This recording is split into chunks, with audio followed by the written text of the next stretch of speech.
In archivio l'Italian Bahia di Primavera Artugna Race, gara di apertura del campionato italiano cross country rally e side by side, andato in scena sabato 16 marzo, una gara organizzata dal Fuoristrada Club 4x4, partenza dal centro ingrosso Pordenone per trasferirsi sul settore selettivo di 27 km da ripetere 4 volte con partenza da Aviano. Nella sfida dell'italiano cross country rally il driver emiliano Manuele Mengozzi conquista il gradino più alto del podio dell'Artugna Race, bissando la vittoria dello scorso anno con la Toyota Hilux. Seconda piazza per il dakariano Andrea Schiumarini su Mitsubishi L200, terzo gradino del podio per il campione italiano in carica il catanese Alfio Bordonaro su Suzuki Gran Vitara, affiancato alle note dal maniaghese Stefano Lovisa. Ad imporsi tra i tubolari leggeri side by side è stato Andrea Castagnera su Can-Am Maverick, assistito alle note dalla friulana Elisa Tassile,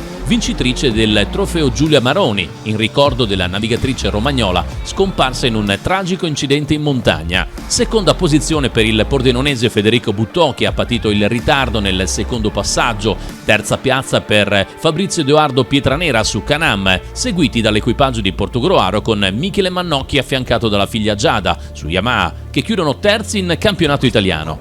Esperimento riuscito quello di inserire le vetture da rally di classe R5 e N5 in gara, con vittoria di Andrea De Luna davanti ad Alberto Carniello, entrambi su Skoda Fabia. Terza posizione per il padovano Roberto Camporese con una Volkswagen Polo N5.